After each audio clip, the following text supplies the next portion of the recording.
10. Dog Spit. As Joe scurried across the playground to the dining room, all the other kids swarmed around him.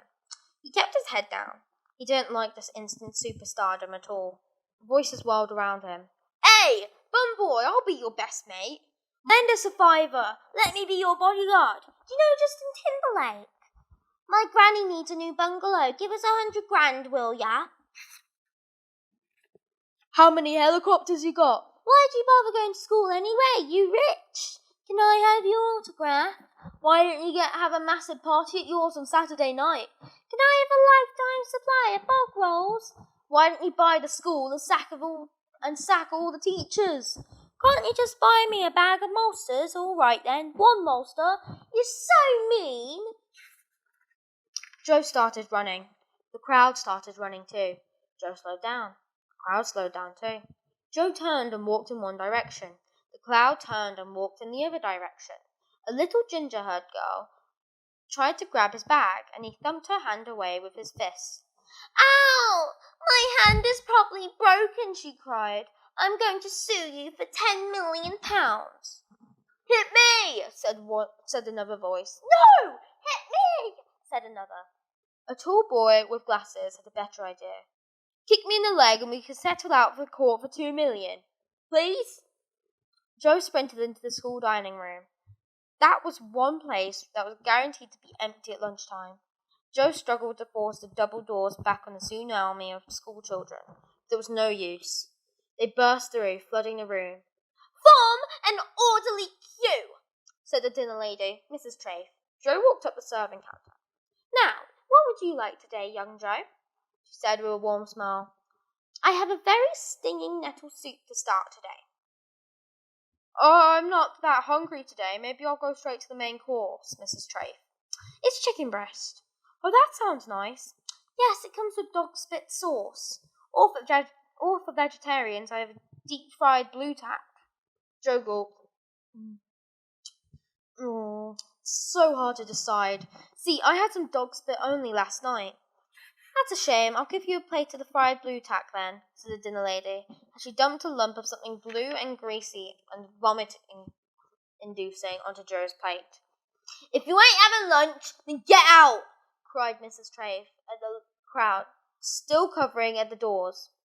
Spud's dad has got into the helicopter. Spud's dad has got a helicopter, Mrs. Trafe, came a voice from the back. Yeah, he's super rich, came another. He's changed, came a third. Just give me a dead arm, Spud, and I'll take $250,000, came a tiny voice from the back. I said out, shouted Mrs. Trafe. The crowd reluctantly retreated and contented themselves with staring at Joe through the grimy windows. With his knife, he removed the batter from the blue lump underneath. Now that the raw potato seemed like food of the gods.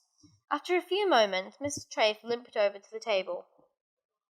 Why are they all staring at you like that? She asked kindly, as she slowly stumped her heavy frame next down to him. Well, it's a long story, Mrs. Trafe. You can tell me, Pet, said Mrs. Trafe. I'm a school dinner lady, all. I reckon I've heard it all. Right. Well, Joe finished chewing the large lump of blue tack he had in his mouth, and told the old dinner lady everything, about how his father had invented Bumfresh, how they now lived in a massive mansion, how they once had an orangutan as a butler. She was very jealous of that bit. And how no one would have guessed a thing that his stupid dad had not landed into their helicopter in the playground. All the time he talked, the other kids continued to stare through the windows at him. It was like an animal in the zoo. I'm so sorry, Joe, said Mrs. Trafe. It must be awful for you, you poor thing. Well, not poor, exactly. You know what I mean. Thank you, Mrs. Trafe. Joe was surprised. Anyone would ever feel sorry for someone who had everything. It's not easy. I don't know who to trust anymore. All the kids in the school seem to want something from me by now. Yeah, I bet, said Mrs. Trafe, bringing out an M&S sandwich from her bag. You bring a packed lunch? Asked Joe, surprised. Oh, yeah, I wouldn't eat this filth. It's disgusting, she said. Her hand crept across the table and rested on his. Well, thanks for listening, Mrs. Trafe. That's okay, Joe. I'm here for you any time. You know that. Any time. She smiled. Joe smiled too. "Now," said Mr. Trafe, "I just needed 10,000 quid for a hip replacement." Chapter 11. Camping Holiday. "You missed a bit," said Bob.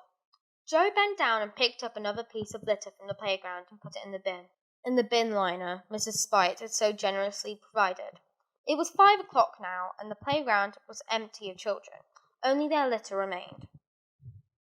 "I thought you said you were going to help me," accused Joe. "I am helping you." "There's another bit," said Bob, pointed to another sweet wrapper that was lying on the asphalt. As he munched on a bag of crisps. Joe bent down to pick it up. It was a Twix wrapper, probably the one he himself had dropped on the playground the earlier day. "Well, I guess everyone knows how rich you are now, Joe," said Bob. "Sorry about that."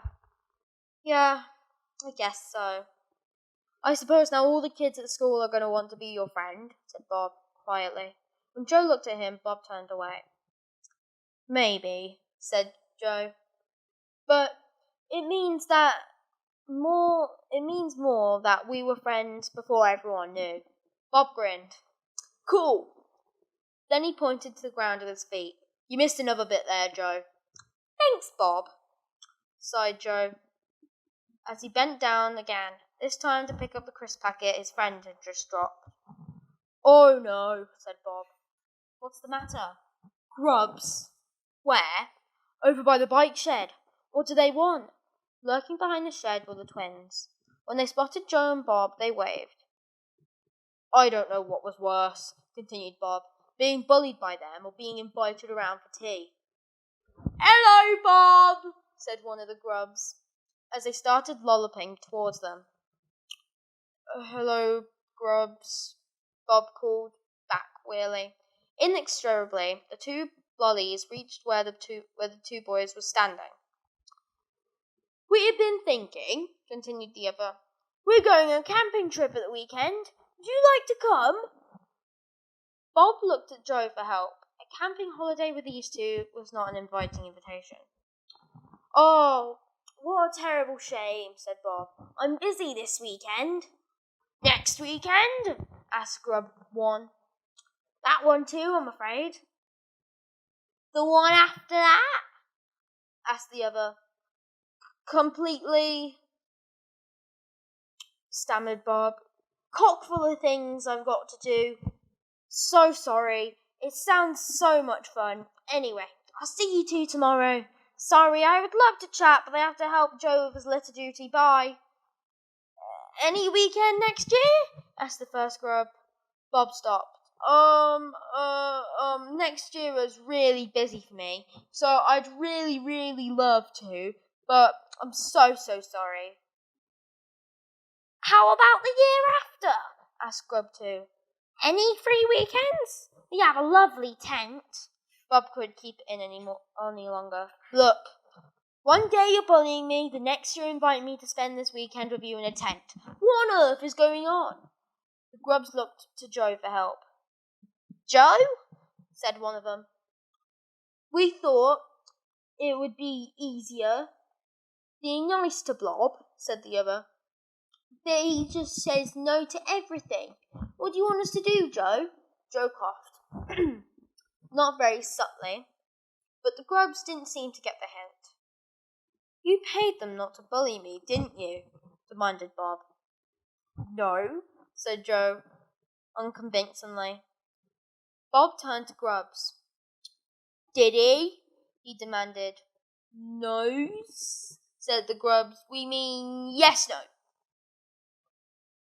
"How much should he pay you?" The grubs looked at Joe for help, but it was too late.